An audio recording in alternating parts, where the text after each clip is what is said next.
Hi there, and welcome to the Alberta Update. And look at what's happening in your province. I am your host, Bruce McAllister. Thank you for being with us today. We have a jam-packed half an hour or so. We will speak with the Premier momentarily. Finance Minister and Health Minister will be by for conversations, and we will hear from the Minister of Environment and Parks and the Minister of Energy and Minerals. But we begin, as we always try to, by welcoming the Premier for a conversation. Good day, Premier. Hello, Bruce. Hey, I'd like to start with U.S. Alberta relations, not Canada. You were indicating you're not about to let Prime Minister Justin Trudeau carry our message to the Trump administration, saying that there's too much riding on this for Albertans. So, how do you plan to work with the new government in the U.S. And let them know that Ottawa's policy is very different from ours? Well, we started this work 2 years ago. We have a representative in Washington, James Rajat, who's been there a number of years. We've actually had an office in Washington as a province since 2005.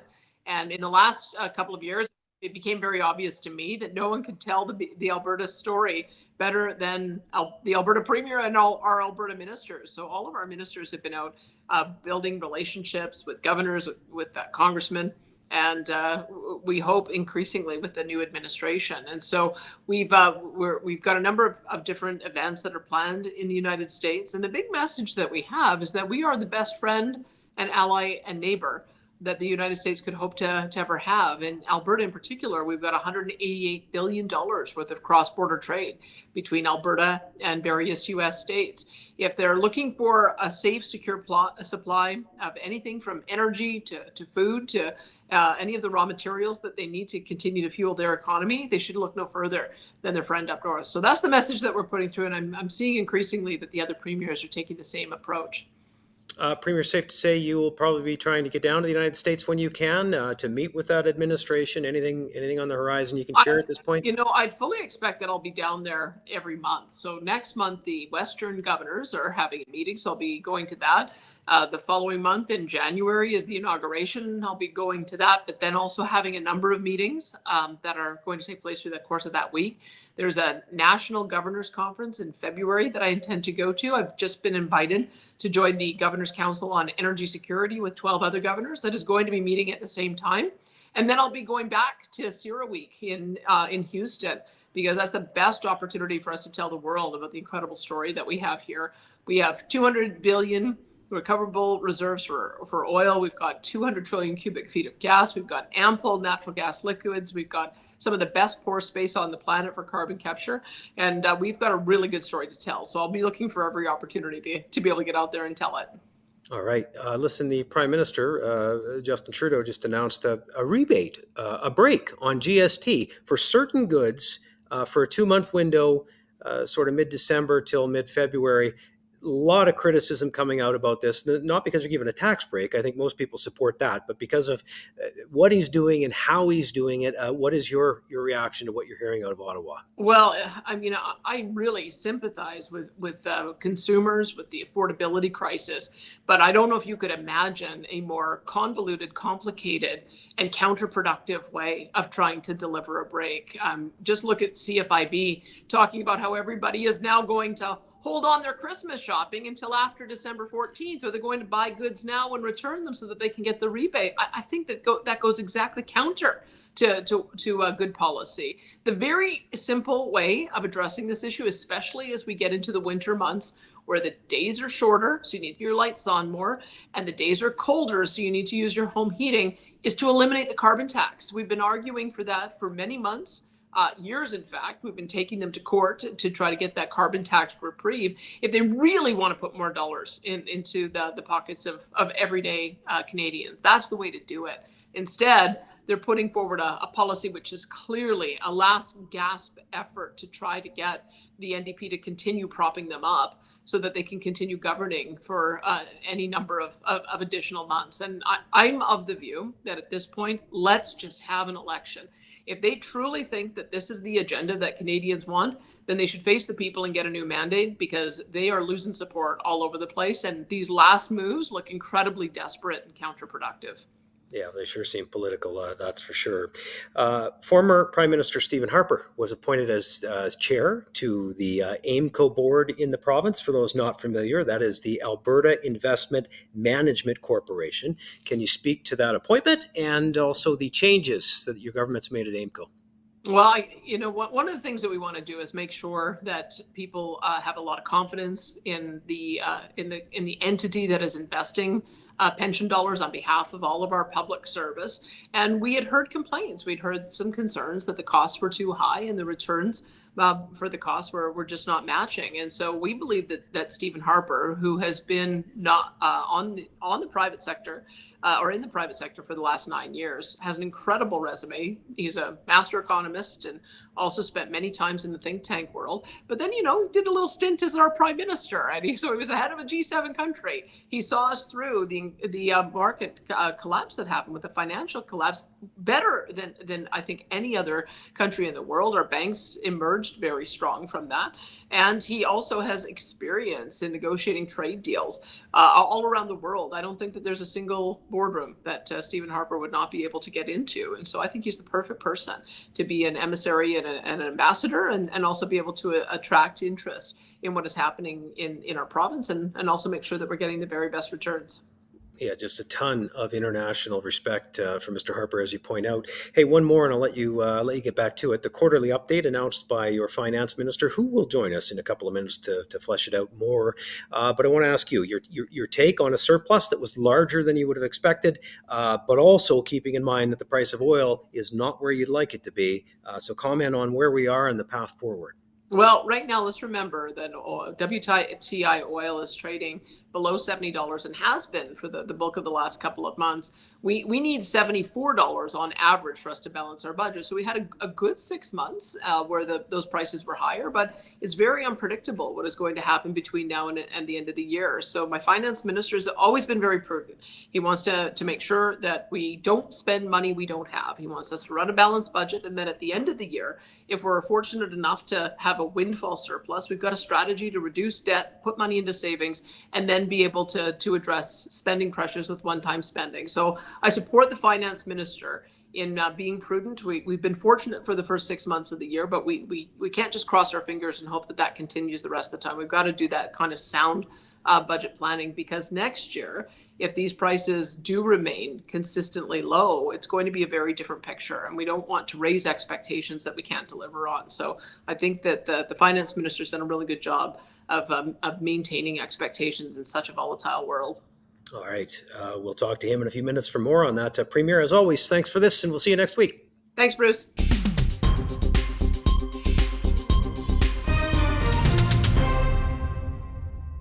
Well, the Prime Minister is also facing a lot of criticism from Albertans and Canadians, for that matter, for some comments that he just made at an international conference that he is at in Brazil. The Prime Minister seeming to suggest that people are prioritizing their household budgets and bottom line over the environment, like that might be a bad thing. Responding to that, here is Alberta's Environment and Protected Areas Minister, Rebecca Schultz. Rebecca Schultz here, Alberta Environment Minister. I'm just watching some of the media clippings this morning, and I came across one clip of Prime Minister Justin Trudeau. He's at an international summit in Brazil, essentially talking about affordability and the environment. And he says that it is easy for people to get wrapped up in the priorities of feeding their families and paying their rent, when they ought to be prioritizing climate change. Think about that for a second. We have a privileged trust fund kid who has never struggled to put food on the table, to feed his family, to pay for his rent, lecturing Canadians on what their priorities ought to be from an international summit in Brazil. He is demanding that Albertans, Canadians prioritize paying his carbon tax over paying their rent and feeding their families. This is so out of touch. Once again, from this Liberal government, they have to go. This Prime Minister has to go. A recent study highlighted by the Fraser Institute highlighted that the average Canadian spent more on taxes last year, more on taxes than they did on shelter, groceries, and clothing combined.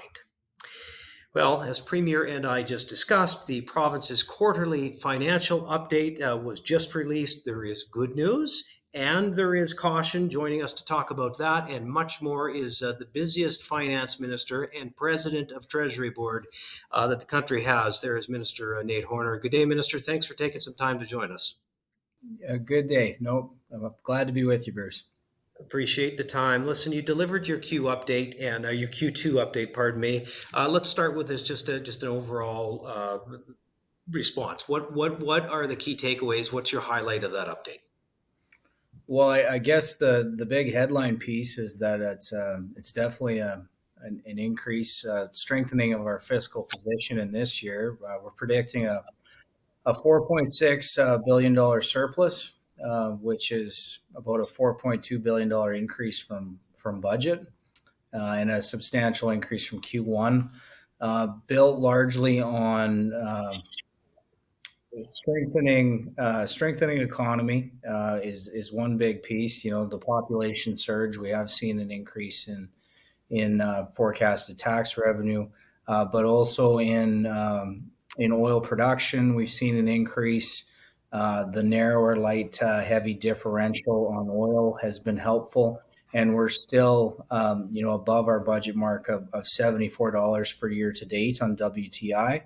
So I know we've seen some softening since September, but we're still forecasting it to average $74 over the course of the year, which is exactly what we had at budget.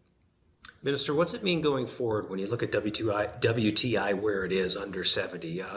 I know there has to be caution. You always budget conservatively. That's part of who you are, who your government is. But how much concern for where oil is and what that means going forward? Well, it's concerning. I think there's so much geopolitical uncertainty right now. People are speculating about different energy policies of the new U.S. administration, all of the geopolitical unrest. So there is concern, and there's concern, frankly, about the strength of the global economy. One of the main drivers of the bearish sentiment around oil has been fear of weakening economy in Asia, specifically China. So it's something we monitor closely. For us, it's important to forecast conservatively. We want to leave some potential upside for the province, and we don't want to attempt to balance budgets off fairy tale numbers. We want to leave that room for the province. So it's something to watch closely. Part of the challenge for us looking forward into budget 25 is you take that uncertainty on the revenue side and then couple that with the spending pressures that we're dealing with from this population surge. So in Q2, I outlined what we've spent the contingency on so far in fiscal year 24-25, and it's largely health, education, and social seniors and community social services, social programs, all driven by the population surge. Yep, for sure. Big build with schools. Okay, how about the tax cut? I know you've been asked about that, and you're getting a lot of pressure about that. Your government said you would deliver that at election time. What can we expect going forward? Well, you can definitely expect clarity at budget 25. I know the premier's been clear; she would like to see it brought in an accelerated fashion if we can. One of the conversations we'll have to have as a Treasury Board and Cabinet through the budget deliberation process, even if we are facing a potential deficit, is it important that we complete this promise? Knowing that our balance sheet, even with these challenges, is probably stronger than the Albertans that we're trying to help with this affordability measure. But in budget 2025, it'll be made clear. All right, more to come for sure. Listen, another story that kept you busy this week. You recently, you announced a new chair of Amco because you dismissed the previous board. So maybe some background on why you did that and how you feel about former Prime Minister Stephen Harper now as your board chair. Oh, sure. Well, I'll start with the last question. I feel very excited about Prime Minister Stephen Harper joining Amco as the board chair. I honestly feel fortunate that a person of his stature and experience and reputation would consider taking on a role like that. He obviously has more service he'd like to give, and yeah, we're very glad to have him. The changes that we brought forward at Amco. Amco is an important institution. It's one that I'll always defend, and they have an important mandate. And I look at their mandate in three parts. They have to drive great risk adjusted returns for their clients, of which we and Albertans generally are through the Heritage Fund investments, but also for the pensions that they serve. So with this change, we're framing it as a reset. That's truly what it is. We wanted Mr. Harper to have, a clean slate to bring in, the people that he thought could help him achieve that, to continue to be a low cost provider. We back in the last term, we brought a pension plan into this to have their investments managed by Amco under the rationale that they were a low cost provider, and this would provide savings across the board. So it's important to us that we keep our end of the bargain, and I'm excited and very confident that Mr. Harper is the right person to help lead this renewal. Well, I think a lot of people are excited to see an economist of his stature in that role. So good on you for recruiting him, for sure, Minister. One more before we let you go. You announced some changes to auto insurance. What everybody wants to know is, will this result in my premiums going down? Like, will Albertans finally see lower premiums when it comes to auto insurance? How long will that take to happen? And does it take away their right to sue? These are some of the questions coming at you, I know. Yeah, well, that is what we just announced was the new model that we're moving towards. I guess I would start just with the timelines. It's going to take some time for the companies to build the platforms for us to, create the legislation and the regulation. So we're looking at a starting date of January 1, 2027. So we will be within the same model, our same, port-focused tort model till January 1, 2027. And that's when we'll go live with the new product offerings. But we're very confident. We've spent a lot of time on this. We've ran every actuarial model available to us, and we see the costs that are the premium costs that are being charged in our neighboring provinces. So we're very confident we can deliver those savings, but it'll take 2 years to get there. And I would say in the short term, the system's in such a state of chaos right now. In the short term, rates will have to increase. Maybe just to give some clarity to that, the good driver cap will go up from 3.7% to 5%. And there will also be a 2.5% disaster rider. This is coming largely from, the Calgary hailstorm, the Jasper wildfires, and just some of these amplified costs in the system that Alberta's facing. And Minister, on the right to sue, you've heard some questions from people wondering if they'll still have the right to do that. What does this mean? Well, this does take most of the litigation out of the system. I would say it like this: we're taking away the reason to need to sue. Right now the benefits that are approved are very meager, frankly. And if you need more than that, then you have to sue an at-fault driver and seek a settlement. What we're looking at is the most generous benefits framework in the country. We started with Manitoba's benefits framework, and then we increased the income support to align with Alberta's higher incomes. So the most generous benefits package in the country, but also the most court access of any care model in the country. So you still will be able to sue in certain circumstances if an at-fault driver hits you. That's in the act of an egregious act like criminal charges or charges that also violate major Traffic Safety Act laws. All right, listen. It sounds like a little short-term pain for long-term gain, and I think Albertans will be happy when we get to that point. You really have had quite a week, quite a stretch. We appreciate you taking a few minutes for us. Thank you, Minister. Thank you very much, Bruce. There is Nate Horner, the finance minister in Alberta and the president of the Treasury Board. Well, there is a lot of consternation in Alberta right now over the proposed emissions cap, or call it what it is, production cap. It was announced by the federal government. Industry leaders in the oil and gas sector and business organizations and stakeholders continuing to come out swinging against this proposed cap, saying it is really bad news for the country. Here is Alberta's Minister of Energy and Minerals, that is Brian Jean, with more on the importance of Alberta's energy sector. Hi, I'm Brian Jean, Alberta's Minister of Energy and Minerals. The completion of the Trans Mountain oil pipeline expansion is a huge milestone for our energy industry, allowing us to sell our precious commodity to markets like Japan, Korea, China, and India.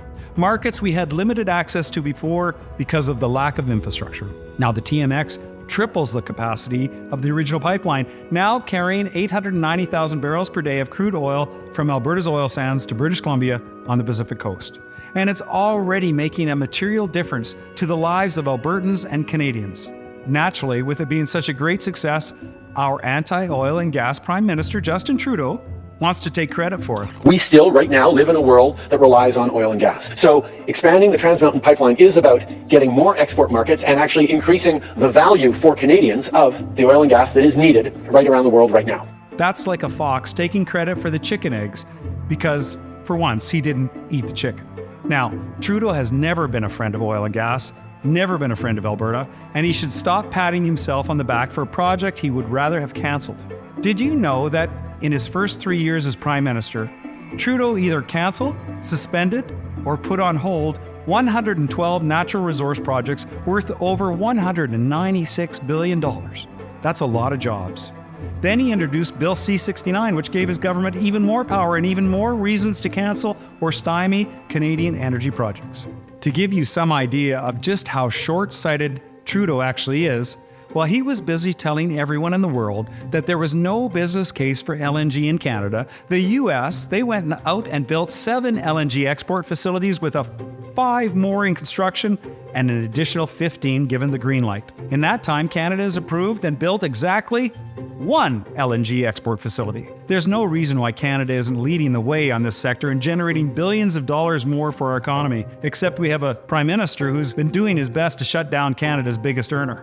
While Trudeau basks in the glory of Canada's biggest and newest pipeline in more than a decade, note that he fails to mention the TMX pipeline wasn't meant to have cost taxpayers a penny. The original project was started by a private company, but in the face of an anti-oil and gas government delivering an ever-uncertain future, piling on new regulations, making costs soar over budget by $2 billion, they had no choice but to pull out. That's when Trudeau stepped in like a superhero and nationalized the project with your money. Except it turned out that Justin and his ministers weren't very good at running an energy project of this magnitude. The cost to complete TMX ballooned from $7.4 billion back in 2018 to a whopping $34 billion today, more than 6 times the original estimate. It's an absolute debacle, and Trudeau is making you pay for it. Politicians have no business being in the oil and gas business. Our job is to help the energy industry do what it does best, working together with the Indigenous communities to ensure that we maintain our unparalleled record of producing the most ethical oil and gas in the world. I want to congratulate the Trans Mountain Corporation for its tenacity in having completed this extraordinary feat of engineering, despite the mountain of regulations they had to traverse to get there. The real heroes of this story are the men and women who made it happen across some of the world's most difficult terrain to get more Alberta oil flowing, expanding to new markets, and delivering those high-paying jobs for Albertans and Canadians alike. Be assured that we will continue to champion projects like the TMX and the enormous opportunities that they bring as we pave the way towards an energy-secure future for everyone. There is Minister of Energy and Minerals, Brian Jean. Well, last year, the Alberta government announced a plan to restructure Alberta's healthcare system to improve services for patients and better support our frontline services. Minister of Health Adriana LaGrange joined us now to talk more about this. And Minister, I should have said better support our frontline services and our frontline workers, because I know that's important as well. Look, this is no small undertaking, to say the least. You gave a press conference earlier this week. You gave Albertans an announcement, sort of an update on where you're at. For those that missed it and are joining us today, where is the restructuring at this point? Well, you're right, Bruce. It's been a massive undertaking and there's so much work still to be done. But where we're at right now is we are organizing the healthcare system under 4 pillars, which are acute care, continuing care, primary care, and mental health and addictions. As of now, we have already stood up Recovery Alberta, which is the mental health and addictions side. That was stood up in July of this year. And over 10,000 staff have moved over to that division, that pillar, and that agency, and it's going quite well. We have also named the new CEO of primary care, and that's Dr. Kim Simmons, and she took office as of November 18th, and things are rolling along there. We expect to have the acute care agency set up by summer or late spring, early summer, April 1st of 2025, and we are working on continuing care. I did make the announcement recently that the Minister of Seniors, Community and Social Services, Minister Nixon, will be the sector minister of continuing care, and I will be the oversight minister. I'll continue to be the oversight minister of all of health. And there's just so many great things going on. We have a transition team that's already in place to help with the work. There's been legislation that has been put in place as well. It's just, as you say, it's a monumental task, but worth doing because we do need to ensure that every Albertan has excellent health care regardless of where they live in the province. You bet. Hey, another important piece of this refocusing was announced as well this week, specifically the topic of health system planning. Can you tell us about the transition? I believe it was from 5 healthcare zones to 7 corridors, I guess you have phrased it. What's it mean for communities and the province in terms of local healthcare access and decision making? Well, we really want to get the decision making closer to the local communities. So the health corridors that we are putting in place align better than the current health zones or current zones that are in place that really, when you look at the zones that are in place right now, the 5 zones that are in place, you will see that it doesn't align with the travel patterns of most Albertans. And I'll give you an example that I use quite often. I live in Central Zone in Red Deer, but we have Bakerville in Central Zone, which is, a good 2.5 hour trip from Red Deer. Really, if someone is having an emergency or needs required health care, they tend to travel into Sherwood Park, into Edmonton, etc. So really, it is looking at the travel patterns. We've had my department heat map the whole province as to where people are going for health care. And also looking at how do we make sure that we have core baskets of services in those health corridors. And a health corridor is very much a travel pattern. So it's not based just on geography, but also on what needs to be available within a very easily accessible time frame in those areas. So it's going to help us with system planning. We are certainly going to work closely with Alberta Health Services, Covenant Health, and others to make sure that we transition to the health corridors. So there's just a lot of great work that's going to happen through that. But it really is about making common sense decisions in areas that are needed within our province. As opposed to bureaucratic, seems to make great sense. Listen, you really have had a busy week. I suppose you always have a busy week, Minister, but this week you also announced news on the nurse practitioner front, the nurse practitioner primary care program. The promise was this would help Albertans access primary care more often, more easily. Is it doing that? Yes and yes. So great program. We worked very closely with the Nurse Practitioner Association. I actually just met with some of their representatives earlier today. I'm happy to say that we had over 125 individuals, nurse practitioners, who applied to become independent practitioners. And what that means is now they're able to practice independently. They're able to have their own panel of patients. And we've set that at 900 patients. What it means for Albertans is that right now, as of today, we have 33 nurse practitioners that are practicing independently across the province, quite a few of them in rural communities, aiming to get to a 900 panel patients. So that means over 30,000 Albertans who have access to care. There's another 23 that have been accepted but have not started their practice yet.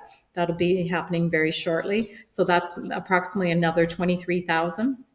At least 20,000 more Albertans that will have access to care. I'm hearing from the Nursing Association that the Nurse Practitioner Association, there's a lot of interest, a lot of registered nurses who are now exploring the opportunity to go to post-secondary and become nurse practitioners.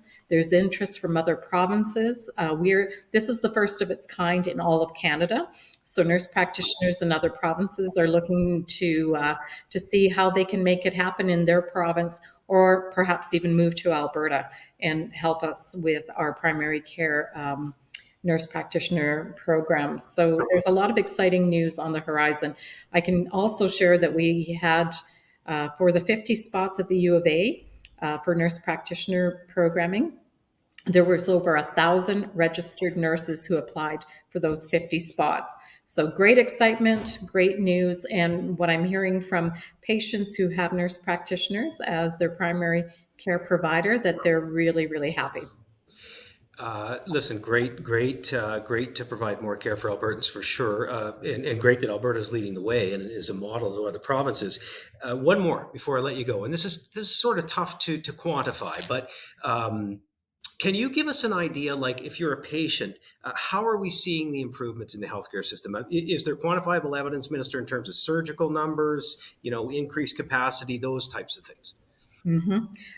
Yes, there are. So if you're a patient, you will find it easier to find a primary care provider. So when I first started in June of 2023, there was approximately 10,600 physicians in the province. We now have over 12,100 physicians in the province.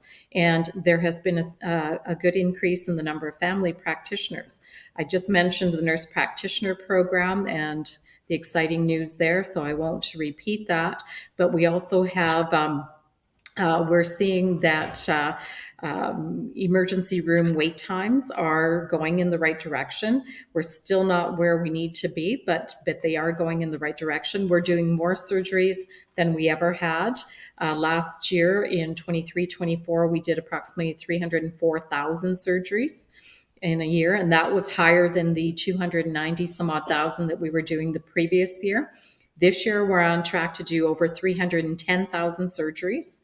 Now, we do know that we have more people that have come to the province of Alberta seeking a better life, and we have over 400,000 plus new Albertans in the province. So we know that there's going to be increased demand on our healthcare system, so we're planning for that as well. So we're seeing lots of positives, but more work to do.